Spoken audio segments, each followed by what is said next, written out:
Hey, friendo, Steve here. And Larson. Welcome back to Going in Raw. Another week, another count out. This time, we're talking short title reigns. A lot of people saying Jey Uso's title reign, it's 28 days long, or 28 days short. Guess what?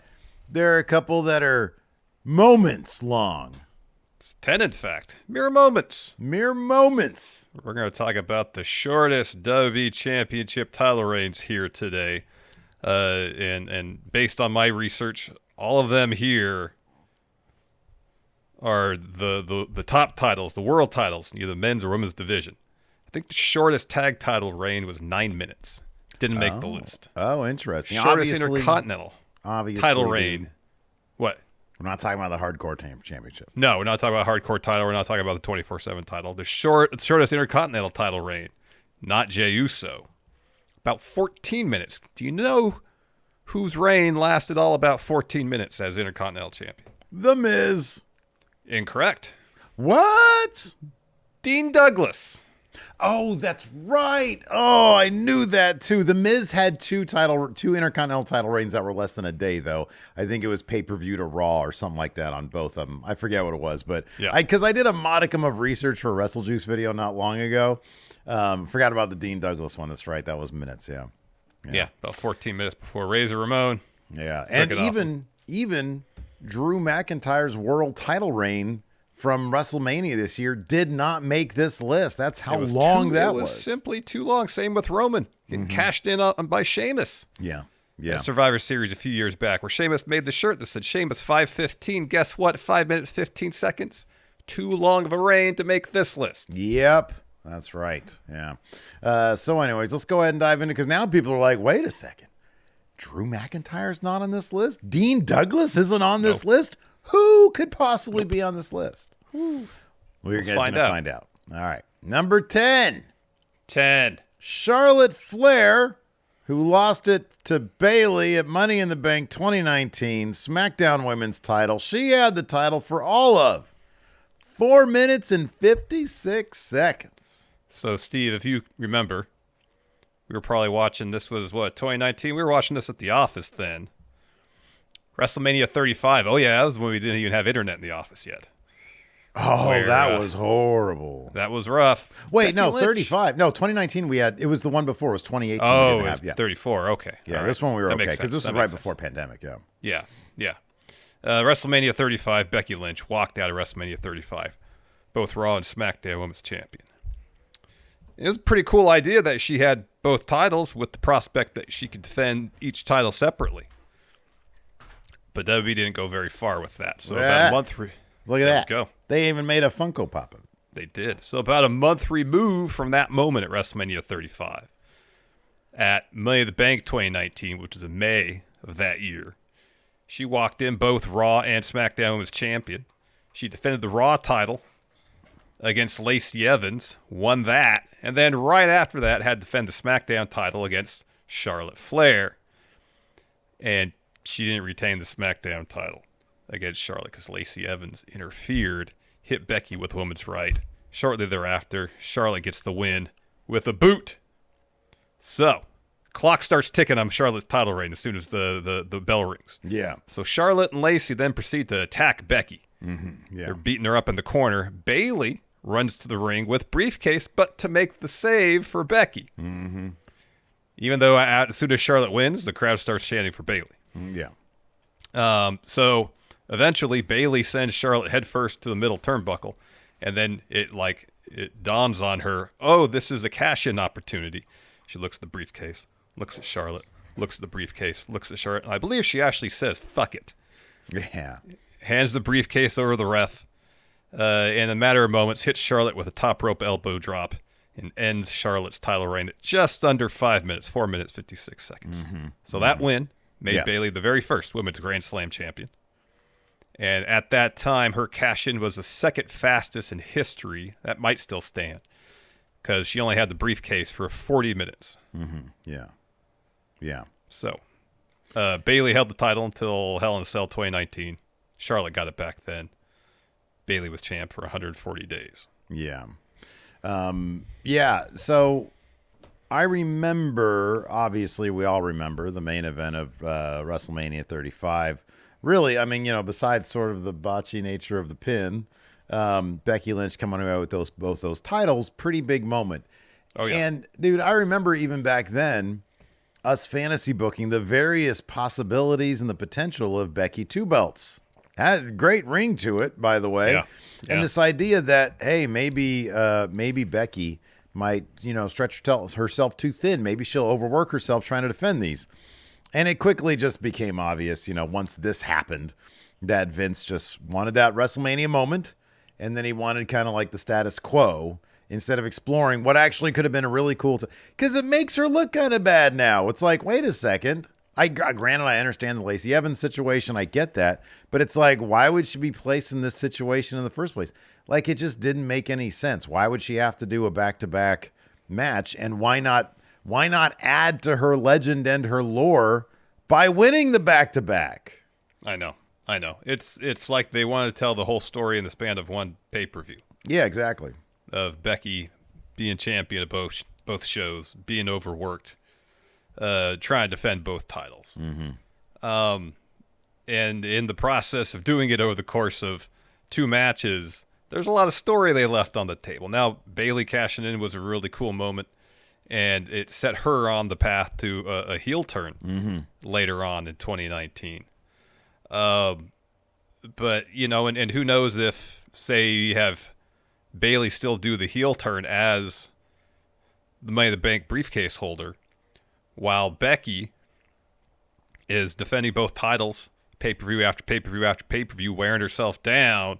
All the while, Bayley's like, I got this briefcase. It's just a matter of when. Yeah. It's going to happen. Yeah.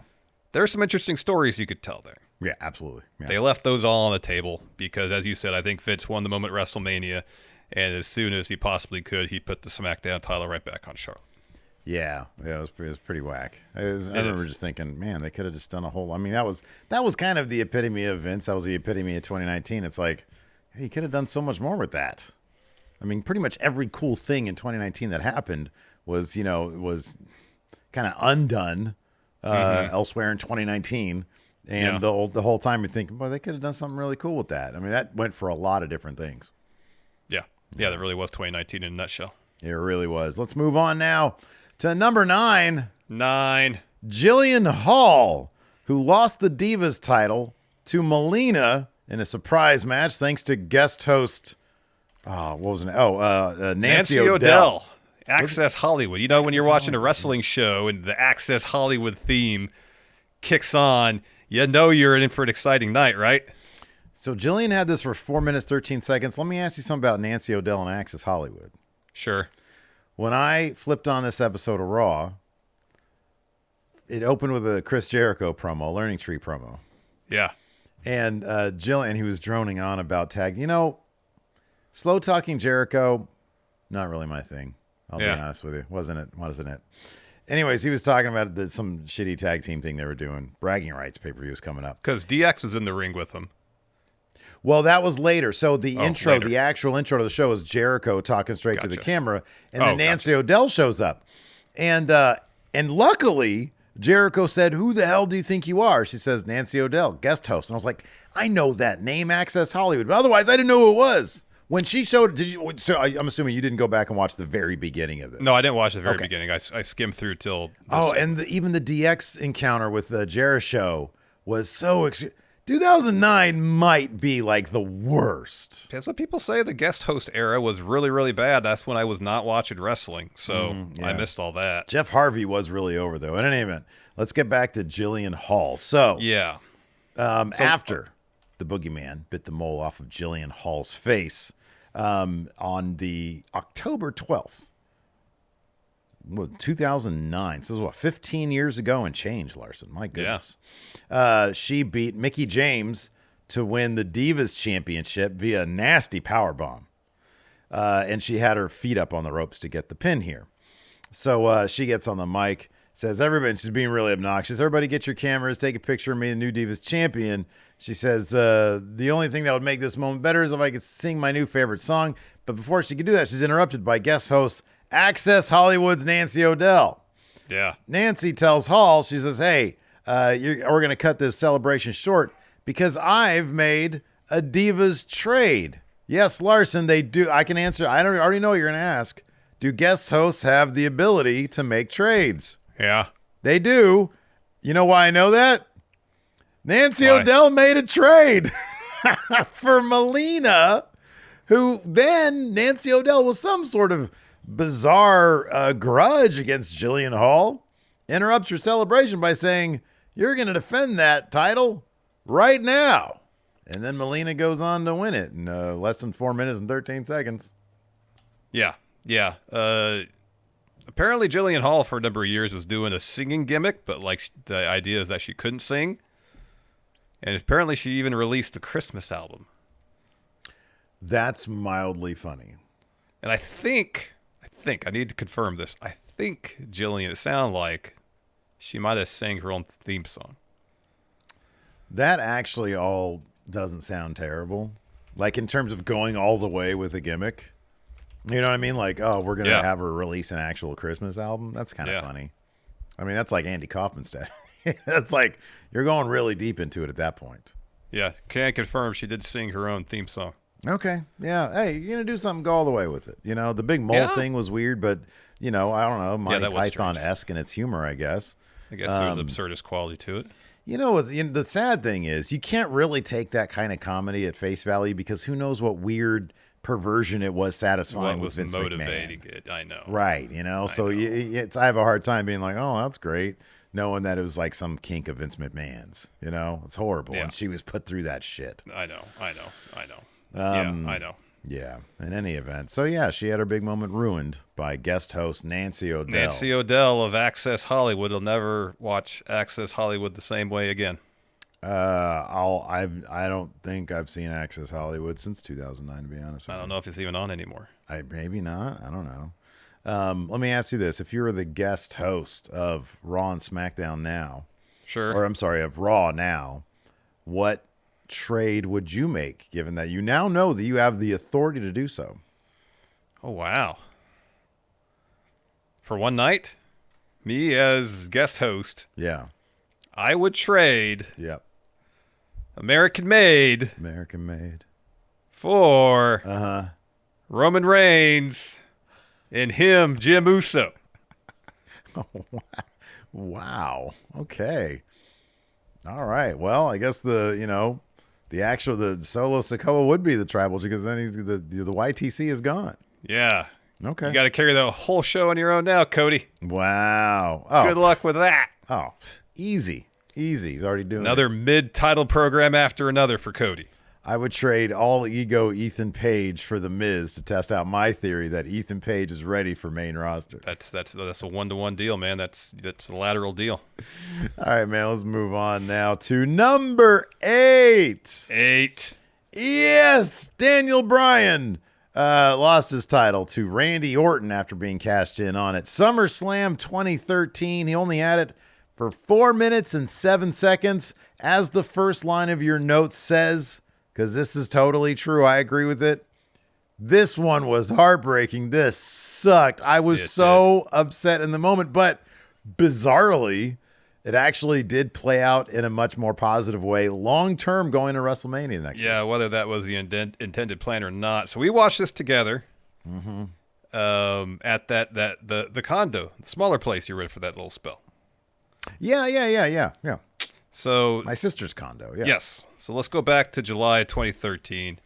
John Cena's champ, because of course he is, and he's granted the opportunity to choose his opponent for SummerSlam. Remember, there's that great bit where all the whole locker room's up on the stage. Yeah. Or in the ring. I think it's in the ring. And he's kind of polling the audience. And eventually he gets to Daniel Bryan. The crowd goes crazy. He kind of steps through and he's got that smile on his face. Bryan was getting the craziest reactions back then, doing nothing. I mean, he was doing like the Team Hell No and Yes and stuff like that. But like there was that one episode, I think they were in Seattle. That's mainly why. There's that one episode of Raw when Triple H, like the whole roster was in the ring. Triple H was dropping a promo and the crowd just starts out of nowhere chanting Daniel Bryan. Yeah. It's like overwhelming. And they're like, and you see Daniel Bryan, he just has the Daniel Bryan smile on his face. Yeah. So Cena eventually chooses, Daniel Bryan. So the Vince goes through this process of trying to make Daniel Bryan a bit more corporate. Tries to get him to trim his beard or shave his beard. And then he's having him in matches. And then Brad Maddox is a special guest ref of a match between Daniel Bryan and Wade Barrett. Fast count later, Wade Barrett wins. So eventually Brad Maddox offers his services to be the guest ref at SummerSlam, but Triple H says, pedigree for you, Brad Maddox. I'm special guest ref for the title bout at SummerSlam. So 1 knee plus later, I mean, there was more match to it, but it took 1 knee plus. Daniel Bryan pins John Cena. He's WWE champion for the first time. Randall Keith Orton walks down the ramp with the Money in the Bank briefcase, and there's confetti. There's a massive celebration going on. Triple H hits Daniel Bryan with pedigree. Orton comes on down, cashes in, new champ. So then he's feuding with Orton, Daniel Bryan, through the summer and fall until Orton starts feuding with Cena again. They unify the titles. Meanwhile, Daniel Bryan briefly joins the Wyatt family, leaves, isn't in the Rumble in 2014. Yeah. Dave Bautista wins it. Crowd dumps on it. Eventually, Yes Movement.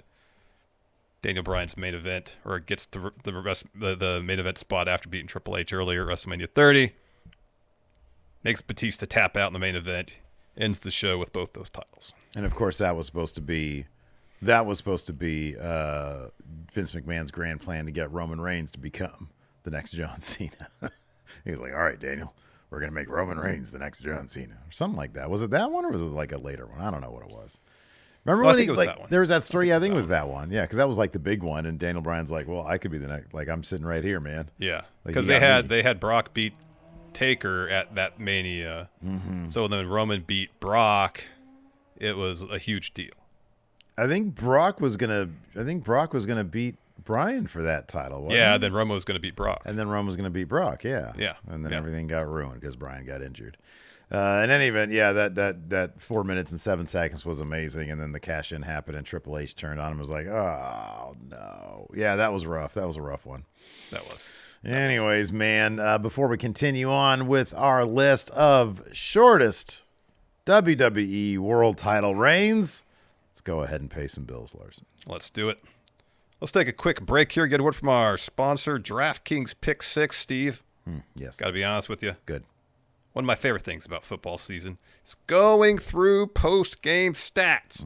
You know, I'll pull up a place with all the stats, and I'll go through it because I need to know that information, Steve. I need to know, did this wide receiver score a couple touchdowns, or did this quarterback throw for more or less than 350 yards? I need to know that information. I understand, man. And if you think you can pick who will do what before kickoff, then play Pick 6 from DraftKings, an official daily fantasy partner of the NFL. You download the DraftKings Pick 6 app, select between 2 and 6 players, and choose if they'll have more or less of a stat. It's that simple.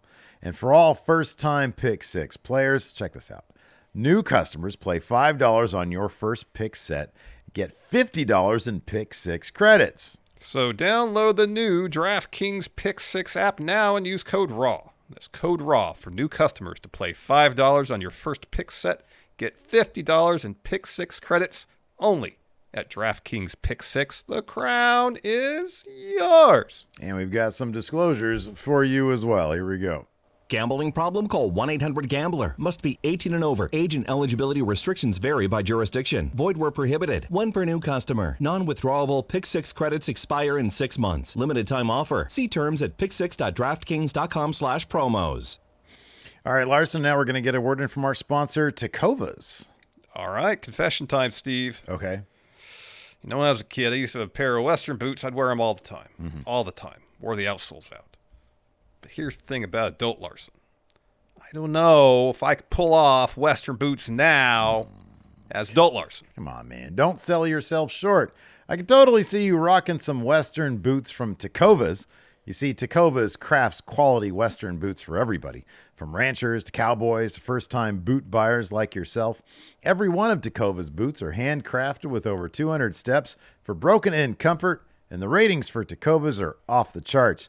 For example, Esquire says, there's a reason we keep coming back to Tecovas.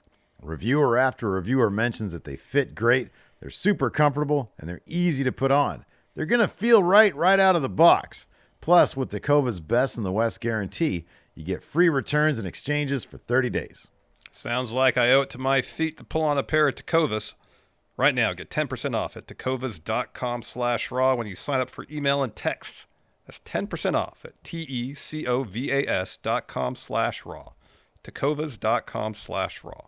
See site for details. Tecovas. Point your toes west.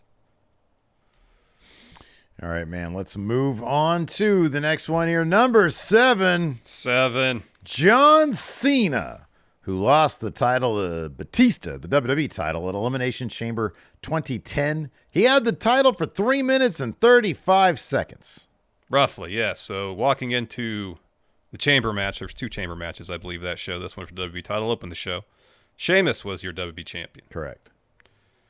And a bit of irony, given their relationship, workout buddies, Triple H is the one that eliminated him via low blow and pedigree. Yeah, he was trying to ensure that Sheamus took his rightful place as face of the company, like Triple H Face of the wanted. company in 2010 by getting him out of Elimination Chamber and making sure he's not champion going into WrestleMania. Yep. So that meant a new champion is going to be crowned. So your final 3 were John Cena, Triple H, Sheamus. Of course, Sheamus out. So then John Cena puts the STFU on Triple H. Triple H taps. So the whole idea is like, all right, Cena, you're going to WrestleMania now. Cena needed to win this match to guarantee a spot in the WrestleMania card. So as they're raising the Elimination Chamber cage, Vince walks out to the stage and said, oh, congratulations, John Cena. You can go to WrestleMania so long as you can defend the WWE title against this man. Out walks alone Dave Batista. He did walk alone. He did walk alone. He didn't do the whole entrance, though. He was focused, determined. He was sinister Dave Batista. It was heel Dave Batista, yes. Yeah. So he comes to the ring.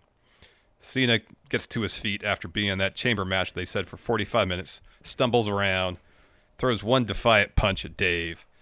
Dave shakes it off. Spear. Batista bomb. Dave Batista is your champion. Do you know why Dave Batista was granted that title shot against John Cena in that moment? I did a little modicum of research on this, too. Because he was going to finish up that summer, and he was going to walk into WrestleMania as champion. In kayfabe, do you know why he was granted this? I don't know why. No. It was payback because Batista helped Vince McMahon against Bret Hitman Hart during their long feud. Wow. Yeah, I don't remember You any of busting that. out the research. Well I just done. looked at Wikipedia. This was his, his payment for that. Gotcha. So, Yeah. anyway, Cena still faced Batista at WrestleMania 26. Guess what? He won. Cena won. Well, Cena wins. So was that the deal here? Like McMahon kind of did a sort of his own McMahon cash in for Batista, and Seemingly. so that Cena could just win at WrestleMania. Seemingly. Because then they had 2 rematches after this, the next 2 pay-per-views. And then Dave was going to be putting a match against Randy Orton, but that's when he came out in the wheelchair all busted up. And he says, no, I'm not doing it, and then retired. He quit. He quit WWE. And that's the last we saw of him until 2014. Oh, so that was after Mania. Okay. Huh. Yeah. Well, interesting stuff. I love Batista. Batista's great. Batista just seems like the coolest dude. Batista seems super cool. Just completely unrelated to that. Undertaker Kane, not really. Just No, saying. not cool. It kind of seemed pretty shitty, I'll be honest with you. Let's move on to number 6 before we get more trouble, Larson. 6. Jeff Hardy, back in 2009, lost to Larson's number 1 wrestler, 2011 and 2024, CM Punk. This was for the World Heavyweight Championship at Extreme Rules 2009. Kind of interesting thing, just a little side note, as I was doing my research on this one. Jeff Hardy was indeed incredibly popular in 2009. Wildly over. Yeah, he was super He over. main evented this thing. And Batista was WWE champion at the time. And Batista was in the mid-card, defending against Randy Orton. Kind of crazy to see that. So at the end of the main event, CM Punk. So this was a wonderful ladder match with a shady finish. I wasn't huge on the finish. You know, I'll give him points for creativity because I've never seen it before, but there's probably a reason we haven't seen it before. Yeah, because it sucks, and we haven't seen it since. It's pretty anticlimactic. So, ladder match, Jeff Hardy, Edge, World Heavyweight Championship suspended above the ring. So the finish sees them on opposite sides of the ladder. Edge knocks Jeff Hardy off, So Jeff Hardy goes kind of the underside of the ladder and just takes out Edge's legs and pulls them between the rungs. So the idea is that he's just stuck there. But the whole time, Edge is just kind of like doing this. He's like a wacky, wavy, inflatable tube man. Yeah, he's doing this shit. Like, and he's just making watching. no effort to actually get out of the situation. Like, just kind dude, of like, do this. I'll just I know, do grab this, a rung, you're pull fine. yourself up. Yeah. So anyways, Jeff Hardy climbs, gets the World Heavyweight Championship. I believe it was his first time as World Heavyweight Champion. He'd won the WWE Championship prior.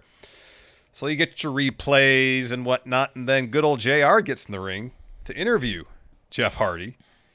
Cue CM Punk's old music, not Cult Personality, the one before that. The Avenged Sevenfold. This fire burns. Yeah. So he comes to the ring with Money in the Bank briefcase. And his demeanor is much different than most other people trying to cash in. Because most of the time, they're very frantic. Because it's a high-pressure situation and time is of the essence. Right. But he comes in and he walks, he tells the ref, goes, I'm doing this. I'm cashing against him. Ring the bell. Yeah. There's a calmness about him that belies the sense of pressure that you get once the bell rings and this match actually starts. Because he goes to Jeff Hardy, hits the GTS. Jeff Hardy kicks out.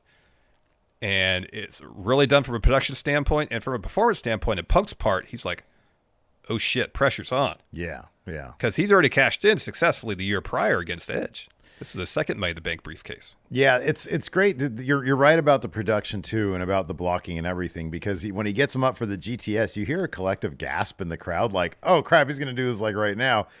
Hardy kicks out. The crowd goes crazy for that. This is like the one crowd that might have actually been cool with the failed cash in, because usually people just like to cash in. They don't care. I know. Well, this is the fourth or fifth one. I mean, it's still kind of early in the existence of the Money in the Bank. So after the kick out, Jeff Hardy rolls up Punk. Punk kicks at it too. Again, another shot of Punk's like, oh, I can't fail at this. The pressure's mounting for him. So he hits Jeff with the head kick, second GTS, gets the win. And I believe they feuded through the rest of that summer, right? Yeah, That's when they had the SummerSlam match. Yeah. And then Punk would hold the title until October, until losing it to The Undertaker at Hell in a Cell. Yeah, been cooler if he lost it to Batista, who's way cooler than The Undertaker. Absolutely. Was this the first time he won the title is when he had to vacate it because Undertaker again didn't dress shitty like Undertaker. a champion. Yeah, shitty Undertaker. Says fucking Punk's God, what were the jeans that they used to wear back then? Because I've seen some pictures recently. Oh of Punk. yeah, the really baggy ones. The Zach Bagans jeans. Yeah. Yeah, the like Kyle Fletcher wears these days. Yeah, hey, what's old is new, man. Exactly. Yeah. Anyways, good job CM Punk on his. Yeah, I mean, this is in terms of a cash in where it really kind of toes the line of inevitable plus putting doubt in your head that it's going to succeed. This one did a pretty good job. It did, and you got to also appreciate the performance aspect of Punk coming down calmly and understand he'd been there before because he did just that the year before. prior. Yeah, it's not panicky and it's like, oh, let's do it. The panic doesn't set in until this guy just buried my finish. Yeah, after it being in a ladder match for 20 minutes against Edge. Yeah, exactly. Yeah. All right, man. Let's move on to number 5. Yokozuna had that title after beating Bret Hart at WrestleMania 9 for 2 minutes and 6 seconds until Hulk Hogan comes down to make things right and beats him for it. And Hogan's last world title run until 2002, I think. About 10 years later, he won it. Yeah. WWE world title, yeah. Yeah, I didn't write any notes for this because this is something we're very well versed in. Didn't even have to watch this again, man. Didn't even have to watch this again. Nope. I could see the image of Bret covering his eyes after Mr. Fuji throws the salt in it. Yeah. That leads to Bret taking the L. So Bret's holding his eyes, and Hogan comes out to right this injustice that's been perpetrated upon Bret Hart. Let me ask you something. Well, you know what? Sure. I'm going to take issue with that. I'll defend Hogan in character as the character of Hulk Hogan on this one. All right. Well, I really shouldn't, isn't it? Wasn't this the freaking WrestleMania where Hogan dropped the slur? Yeah, yes. I probably should. Never mind, though. Nope. I'm not going to do it. That being said, because it's a funny conversation to have, did Hogan ever actually clarify that he came out to right this injustice? Or was Hogan just like, hey, brother, saw an opportunity?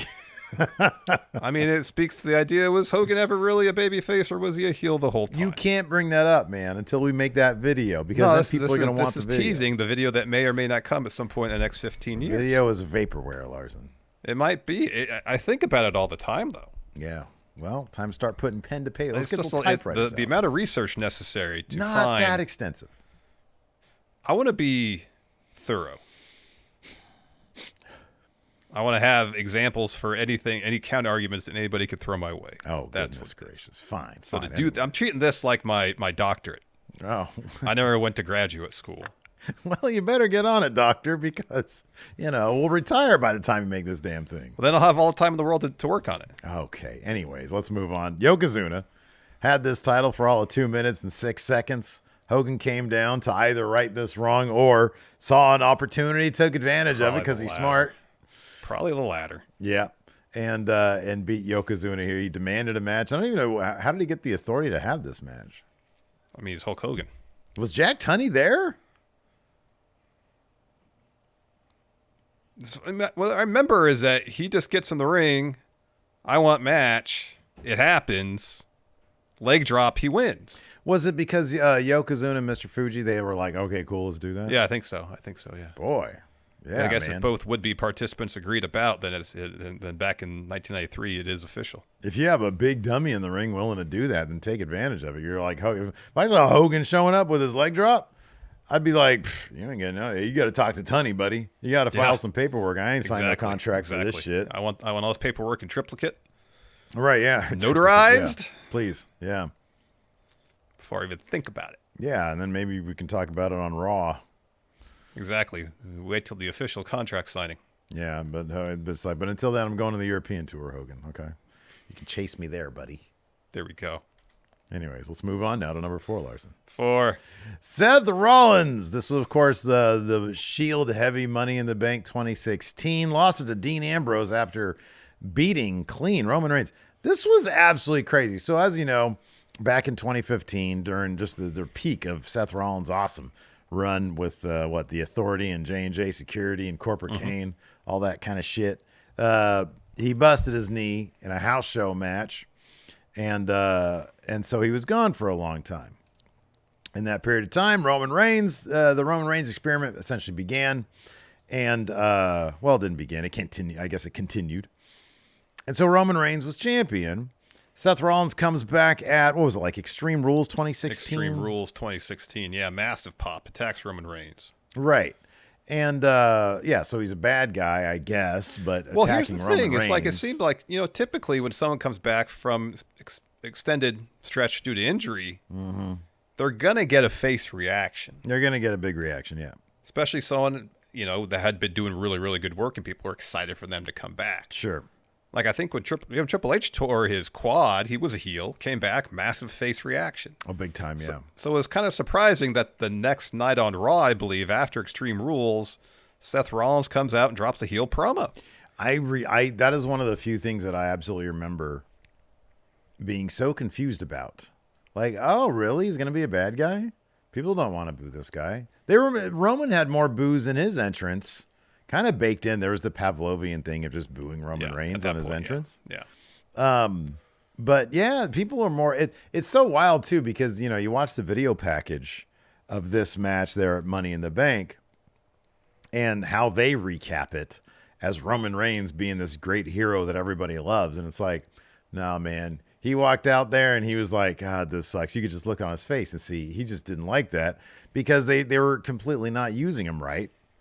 And he was getting the boos. They weren't getting the response that he wanted. You'd hear certain people justify it by saying, oh, well, he's getting the biggest reactions in the company. Yeah, but they're all confused because the storytelling's been shit. Yeah. I hate it. I always hated that shit. I know the idea that that getting a reaction is good enough. Yeah, it's whether horrible. it's the intended reaction or otherwise. It's so stupid. It's like, oh, people walked out on your movie at Cannes. Because it's dog shit. Yeah. Just because it got a reaction, Doesn't make it good. Exactly. So Roman defeats AJ Styles to retain the WWE Championship, Extreme Rules. Rollins attacks him. Heel promo on Raw. The match is booked as the main event, Money in the Bank 2016. Yes. Yeah. Roman versus Seth. so Seth could try to get back the title he never lost. So during the show, Dean Ambrose won the Money in the Bank ladder match against Alberto Del Rio, Cesaro, that name again, Chris Jericho, Kevin Owens and Sami Zayn. Main event, Rollins hits Reigns with pedigree to reclaim the title. Ambrose music hits, and darn it, Seth Rollins, this is his Achilles heel. When theme music hits, Seth looks one place. Yeah. The ramp. Do you think that he's like a Tron aficionado? See, but it's not like he's standing there marveling at the production value of the Tron, especially in 2016 to present day. There's not much production value to admire. Well, Dean It's Ambrose, a logo that does this. Yeah, Dean Ambrose's Tron didn't even do that. It was Dean actually had some highlights. But it was like a black screen with like kidnap ransom letter font, and then it cut to like video of him doing this. So like he had some of that. So maybe Seth was critiquing mentally in his head. He's like, gosh, why can't I have that? I have that. Because that when he came back is when he had the Target thing that was moving around. Remember that? Over like a static TV, like TV static. Yeah, it wasn't good. Yeah, maybe he was sitting there admiring the editing. Maybe, but it's always been Seth's weakness. The music hits, tunnel vision to the ramp. True. So Ambrose blasts from behind with the briefcase, cashes in, hits a Dirty Deeds, new WWE champion. And he held that title all through the summer of 2016 until losing it to AJ Styles September of that year at Backlash. That was a pretty good period for SmackDown. Oh, it was a good when really Ambrose good, was there, he was champ. Yeah. Feuding with AJ, John Cena got involved in that as well. There was some good stuff in that stretch. There was that when like Ziggler and Miz were feuding as well? Because I think there was some 2016. Maybe it was later. Yeah, it was because we went to No Mercy here, and the opening match was Ambrose, Styles, and Cena. Yeah, because of the debates. The debates, yeah. So the main event was Luke Harper versus Randy Orton. Oh wow. Okay. Yeah, that sounds pretty cool. So what were we talking about? Oh yeah, so the night the Shield had the title, Ambrose was super over. Yeah, Seth Rollins was still over. I mean, he had just come back. But yeah, no, that was a good time for everybody. Oh, sorry. This isn't. Oh, this is right. It was Bray that defeated Randy Orton by pinfall. I think Luke Harper returned that night. Well, wait a second. Wasn't that the one with the film? No, that was Payback. We went to that. That was one. in San Jose. Yeah, that was in San Jose. Okay. The one you're talking about is Backlash? No, this one was No Mercy 2016. No this Mercy, one is the Golden that's One right. Center. Yeah, we okay. were there for that one. No Mercy. Yeah. Anyways, let's move on. Number 3. 3. The Big Show. Whoa. The Big Show. This was hilarious. He lost it to Daniel Bryan, the World Heavyweight Championship. He only held it for 1 minute and 53 seconds. This was back in December of 2011 at TLC 2011. And this was when Big Show and Mark Henry had, because, of course, the TLC pay-per-view, they had, I think it was like a chairs match. Yeah, it was a chairs match, yeah. He beat Mark Henry with his big punch, his big knockout punch. And then afterwards, Henry blasted Big Show with a chair, hit him with either a DDT or a suplex, depending on who you believe at commentary. Because it's like he tried to go for a suplex, thought better of it, hit DDT. Did that, and then hit it like a Dirty Deeds on him. Yeah. Or a paradigm shift. And then he's rolling out of the ring. Mark Henry's still selling. He's rolling out of the ring, but Big Show is out. Daniel Bryan comes running down. Now, Bryan was a face at this point. I don't think he was a bad guy. He was a face. And so he comes running down with this ref, and he's got this maniacal look on his face. And the funny thing is, like, usually with Money in the Bank cash-ins, the opponent has to be on their feet. Not this time. Bryan got on top of Big Show and pinned him before the ref even called for the bell. The ref calls for the bell, looks back, sees that he's already pinning him. 1, 2, 3. Bryan wins.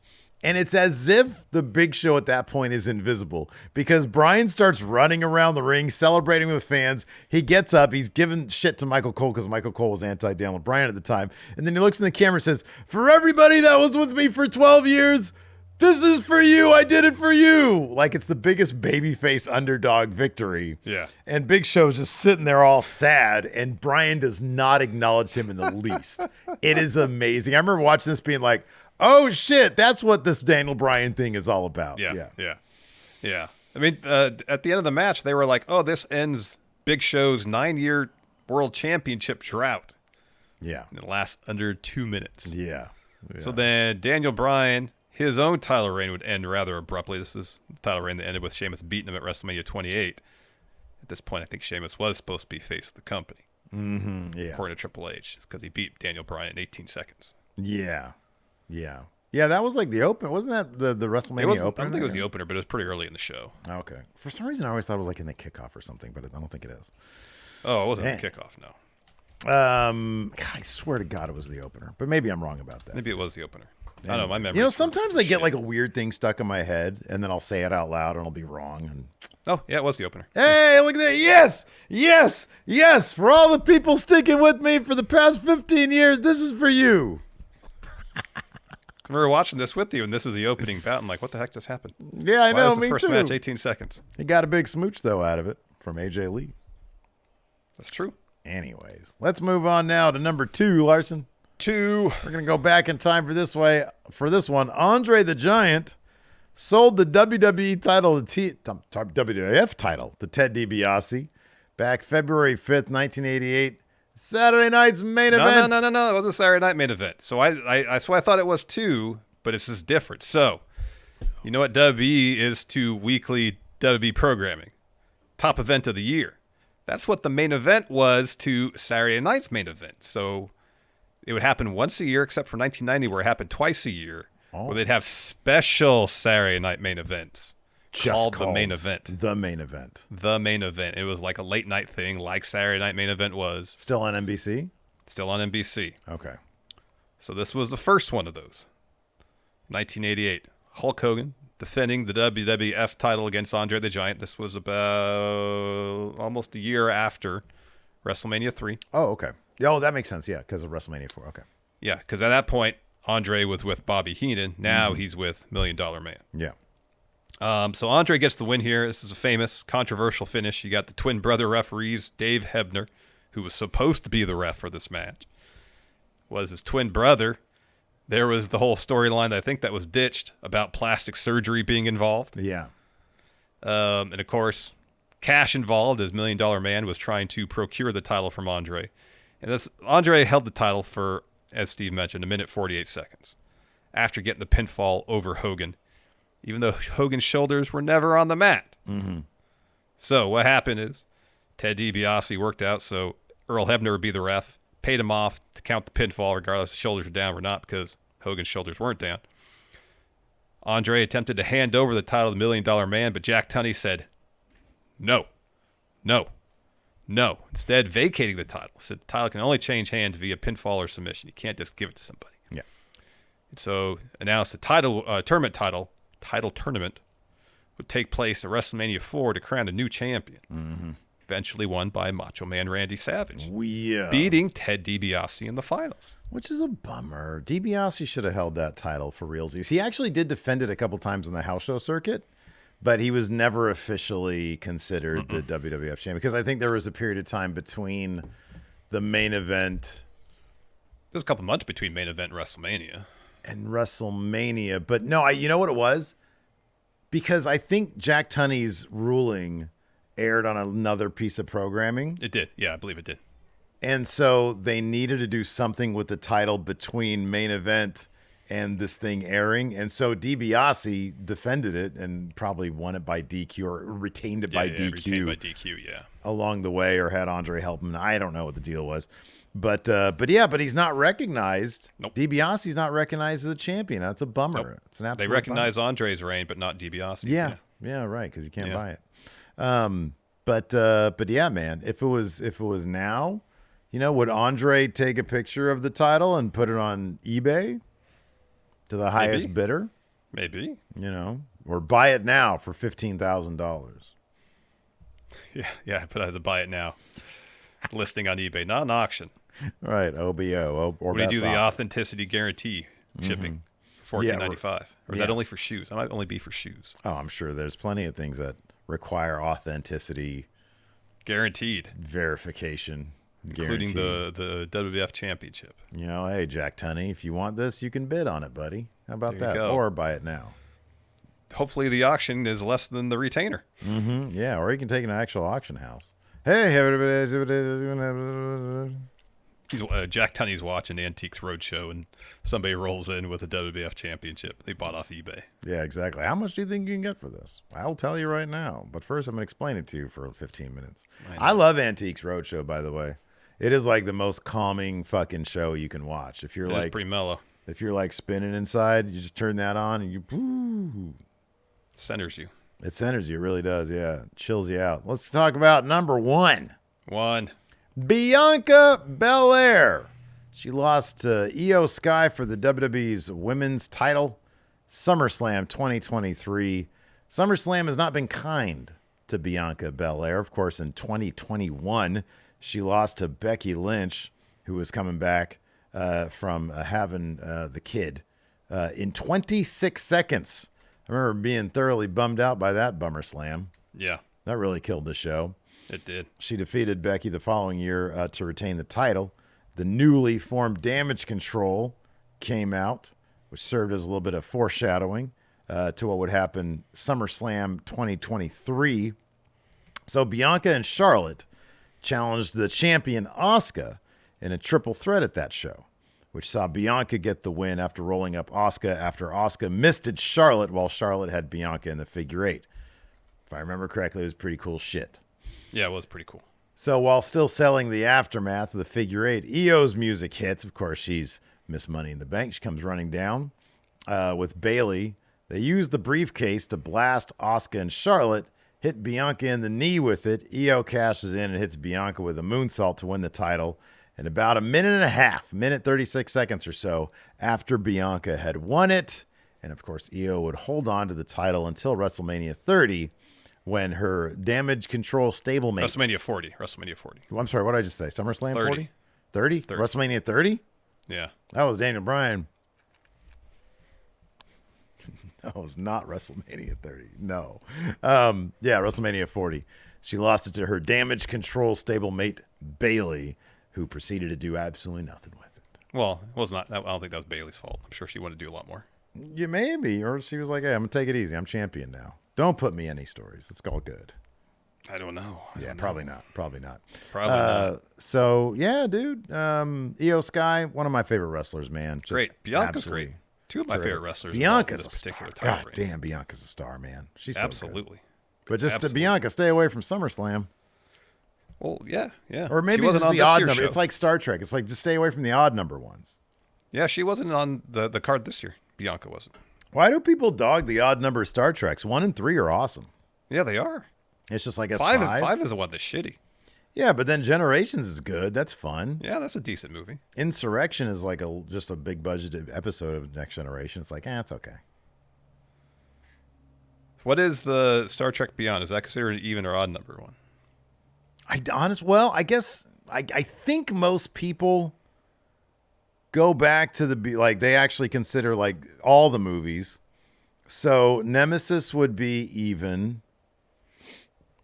The reboot would be odd. It'd be odd. Oh. Into Darkness is terrible though, and that's an even one. Oh yeah, that is terrible. I think that's worse than Beyond, to be honest with you.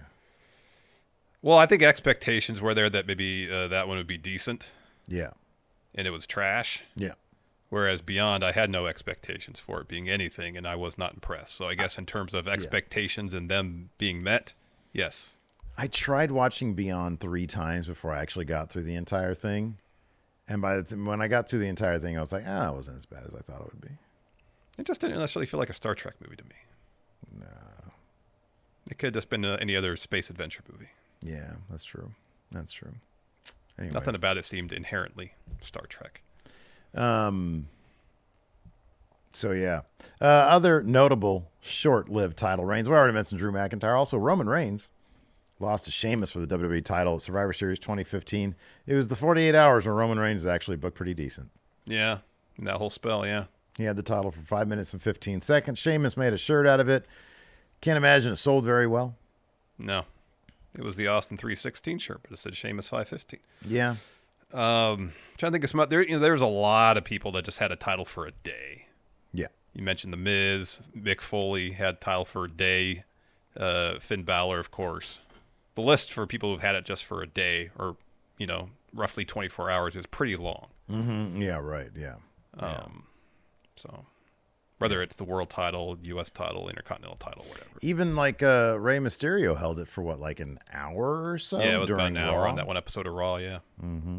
Yeah. Before losing it to John Cena. Yeah. And then they had an actual match. So you had that. Well, there was a show, I think it was No Mercy 2007, where to open the show, Randy Orton was granted the title, lost it to Triple H about half hour later, and the main event won it back. So in the span of one show, we had 2 really short title reigns. Oh, okay. All right. Neither of them short enough to make this list, though. Well, there you go. All right. Well, I guess, next week we have some in mind for next week. But if this does well, longest single title reigns? Sure. Who's Title that reigns one that should dude have in been that longer. one list? Ultimo Future guy, 3000? Oh, yeah. Ultimo Guerrero? Ultimo Guerrero. Or 3000. Universo. Was it like Universal guy? Yeah. Yeah, because I quizzed you on the longest reigning champs ever. Yeah. Yeah. Or was Universo 2000, is that his I name? think that was his name, yeah. Yeah. Dude, the next hologram. Anyways, that's going to do it for this episode of Countout. Thanks, everybody, for tuning in. Hey, do us a solid. Hit that thumbs up. Hit the subscribe button, the notify bell. And if you have some extra pocket change to throw around, hit us up with the Friendo Club setup. You can click join right here at youtube.com/Stephen Larson. You get access to bonus episodes, you get access to question threads, and the Big Blue Predictions Challenge that we do every month. You can also get the same setup by going to patreon.com/Stephen Larson. Click on the Friendo Club setup. Again, it's $5 a month. Get access to all that same stuff. It's a great way to help support Going In Raw and the Friendo Club. Till next time, we'll see you guys around. Goodbye.